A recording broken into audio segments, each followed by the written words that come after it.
कल हम लोगों ने लक्ष्मण की वंदना की थी। आज गोस्वामी तुलसीदास जी लक्ष्मण जी की वंदना से आगे कहते हैं कि शेष सहस्त्र पीस जग कारण, जो अब तरयु भूमि भय तारन, सदा सो सानुकूल रहो मो पर, कृपा सिंधु सौमित्र गुनाकर। गोस्वामी जी कहते हैं लक्ष्मण जी की वंदना करने के बाद अब मैं शत्रुघ्न जी की वंदना करता हूं, उनके चरण कमलों में प्रणाम करता हूं। रिपुसूदन पद कमल नमामि, सुर सुशील भरत अनुगामी, महावीर बिनऊ हनुमाना, राम जासु जस आप बखाना। शत्रुघ्न जी सुशील हैं और भरत जी के पीछे चलने वाले हैं। और फिर कहते हैं अगली पंक्ति में, मैं महावीर श्री हनुमान जी की विनती करता हूं, जिनके यश का श्री रामचंद्र जी ने स्वयं अपने मुख से वर्णन किया है। शत्रुघ्न मतलब शत्रुओं का नाश करने वाला। जिस तरह से राम लक्ष्मण कहा जाता है, उसी तरह से भरत शत्रुघ्न कहा जाता है। जिस तरह से अविरल सेवा, अहर्निश सेवा राम के चरित्र के साथ लक्ष्मण ने अपना चरित्र व्यक्तित्व समर्पित कर दिया, वैसे ही भरत के साथ शत्रुघ्न ने अपना व्यक्तित्व, अपना चरित्र समर्पित कर दिया। श्री राम के वनवास के साथ श्री लक्ष्मण जी तो चले गए, 14 वर्ष तक भगवान राम की सेवा वन में करते रहे। युद्ध हुआ, संघर्ष हुआ, परेशानी बनी रही, पर राम के लिए समर्पित रहे लक्ष्मण जी। वैसे ही भरत तो चले गए तपस्या करने नंदीग्राम, कि हम तो वहां तपस्या करेंगे। जबकि भरत को अयोध्या का राजकाज संभालना था, तो शासन के सारे सूत्र, सारी व्यवस्था शत्रुघ्न के हाथ में देनी पड़ी। भरत ने कुछ काम नहीं किया, सच कहें, तपस्या के अलावा। भरत ने केवल तपस्या की, कठिन तपस्या की, कठिन साधना की, लेकिन व्यवस्था के सारे कार्य, शासन के सारे कार्य वो शत्रुघ्न ही करते रहे। माताओं की देखभाल करना, कैकेयी, कौशल्या और सुमित्रा माता की, राजा दशरथ शरीर से जा चुके हैं। घर की, परिवार की, महल की, राज्य की सब व्यवस्था करना, कुलगुरु वशिष्ठ के परामर्श से शत्रुघ्न जी सारा कार्य करते रहे, सारा कार्यभार चलाते रहे। इन 14 वर्षों में अयोध्या में सच कहिए तो राज किसने किया? तो शत्रुघ्न ने किया। शासन सूत्र व्यवस्था संभाली श्री शत्रुघ्न जी ने। हरेक को देखिए, भगवान हरेक को यश देता है, कीर्ति देता है। हरेक के जिम्मे एक ऐसी भूमिका रहती है जिससे उसका पूरा व्यक्तित्व चमकदार हो जाता है। जैसे राम एक की अपनी कीर्ति रही, रावण का संहार किया, रावण के आतंक को समाप्त किया। राम का व्यक्तित्व कहीं महिमा मंडित होता है तो रावण का वध के कारण महिमा मंडित होते हैं भगवान राम। लक्ष्मण मेघनाथ का वध कर यशस्वी होते हैं। रावण सामान्य क्रम में मरने वाला प्राणी नहीं था, इनका काल बढ़कर उन्होंने उसका उद्धार किया। अगर भरत की कीर्ति देखें तो भरत का संपूर्ण व्यक्तित्व उनके त्याग से महिमा मंडित होता है। अभी हमने थोड़ी की चर्चा की है। भरत तपश्चर्या, राज्य को मनाने चित्रकूट जाना, राज्य का स्पर्श तक नहीं करना, ये भरत को महिमा मंडित करता है। त्याग की महिमा से भरत प्रकाशवान होते हैं। लेकिन शत्रुघ्न कैसे महिमा मंडित होते हैं? लवणासुर का वध करके। हालांकि तीनों भाइयों की महिमा के आगे शत्रुघ्न का चरित्र और व्यक्तित्व छुप जाता है। रामायण पढ़िए तो राम दिखाई देते हैं, लक्ष्मण दिखाई देते हैं, भरत भी दिखाई देते हैं, लेकिन शत्रुघ्न ज्यादा नहीं दिखाई देते, शायद कहीं नहीं दिखाई देते। बात तो सही है। आज का जो मथुरा है, ये मधु नाम का राक्षस जहां तपस्या किए थे, इसलिए उसका नाम मथुरा पड़ा। पहले मधुपुरी था। उनके वंशज थे लवणासुर। वो बड़ा तपस्वी तो था मधु का, लेकिन आताताई था। उसको भगवान शिव के द्वारा अमोघ त्रिशूल प्राप्त था। उस अमोघ त्रिशूल के बल पर उसने बड़े बड़े योद्धाओं को परास्त किया।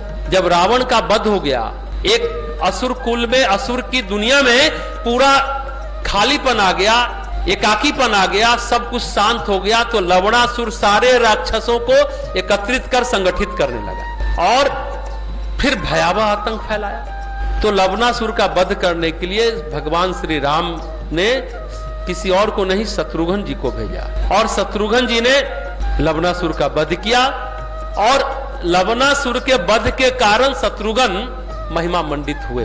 जैसे अगर आज के युग में देखें, स्वाधीनता आंदोलन के बाद हम देखते हैं कि बहुत सारे व्यक्तियों का व्यक्तित्व चमकदार बनकर उभरा।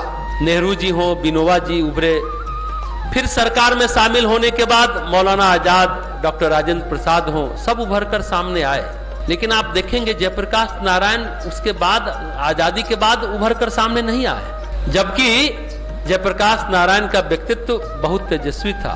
डॉक्टर राजेंद्र प्रसाद से उन्होंने कम काम नहीं किया था। अगर चाहते तो नेहरू जी के मंत्रिमंडल में उन्हें बड़ा पद मिल सकता था और उनका व्यक्तित्व भी बहुत चमकदार हो सकता था। लेकिन सन 1974 के आपातकाल के समय जो उन्होंने छात्र आंदोलन चलाया था, उस समय तो जयप्रकाश और जयप्रकाश ही छाए रहे। सिर्फ बिहार से शुरू हुआ था 74 का आंदोलन और पूरे भारत में छा गया था।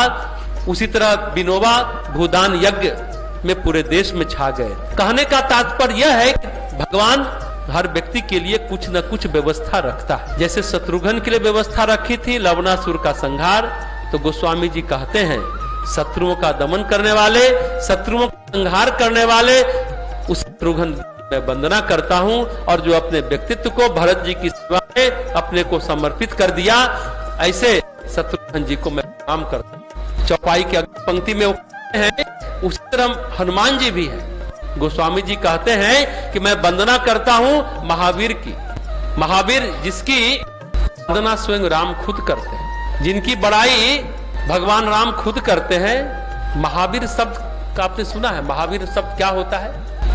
प्रायः हम लोग कहते हैं जो पराक्रमी होता है, जो प्रतापी होता है, जो महान योद्धा होता है, परमवीर जो होता है वही महावीर होता है। लेकिन महावीर शब्द जो प्रयोग होता है, ध्यान से सुनेंगे, जो अपने को जीत ले, स्वयं पर जो विजय प्राप्त कर ले, वो महावीर है। दूसरों को जीते, दूसरों पर विजय प्राप्त करे, वो महावीर कहने को कहा जाता है, वो परमवीर कहलाता है। महावीर जो खुद को जीतता हो, खुद पर विजय प्राप्त करता हो, अपने वासना, तृष्णा, अहंकार पर विजय प्राप्त करता हो, लोभ और स्वार्थ पर विजय प्राप्त करता हो, वो महावीर है। वर्धमान शब्द प्रयोग होता है।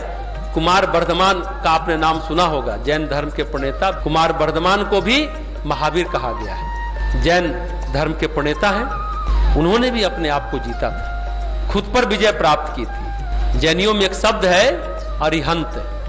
जब वे अरिहंत हुए, ये जैनियों का बड़ा प्यारा शब्द है अरिहंत, जिसे हम लोग अभी गीत में गा रहे थे। षड्रिपु हम लोग को घेरे हुए है, 5 तत्व से ये शरीर बना है, षड्रिपु से ये जीव घिरा है, 6 प्रकार के शत्रु हैं। तो षड्रिपु जिसे हम लोग कहते हैं, सच यही है आपकी दुनिया में, हम सभी की दुनिया में, चाहे वो सहरसा हो, पटना हो, दिल्ली हो, बंबई हो, बेंगलोर हो, ऑस्ट्रेलिया हो, अमेरिका हो, लंदन हो, चाइना हो, सभी व्यक्तियों को केवल 6 शत्रु ही हैं। 7वां शत्रु नहीं है, बाकी कोई शत्रु नहीं है। यही 6 शत्रु ही हम सबका बंटाधार करते हैं। काम, क्रोध, लोभ, मोह, मद और मत्सर। जैसे कर्ण का कवच कुंडल ले लिया, ये 6 शत्रु भी आपका कवच छीन लेते हैं। आपका जो कवच है, जो आपका पुण्य है, आपका जो तप है, माया क्या करती है? लुभाती है। माया का मतलब जो सम्मोहन में डाल दे। केवल काम ही सम्मोहित नहीं करता, क्रोध भी सम्मोहित करता है, लोभ भी सम्मोहित करता है, मोह तो अपने आप में सम्मोहन है ही, मद मत्सर भी सम्मोहित करता है। ये सब मन पर इतने आवरण डाल देता है, इतना मोटा आवरण, इतना घना आवरण, इतना सघन आवरण डाल देता है कि हम सभी सम्मोहन में पड़ जाते हैं। जो सम्मोहन को निष्प्रभावी करते हैं वो है महावीर।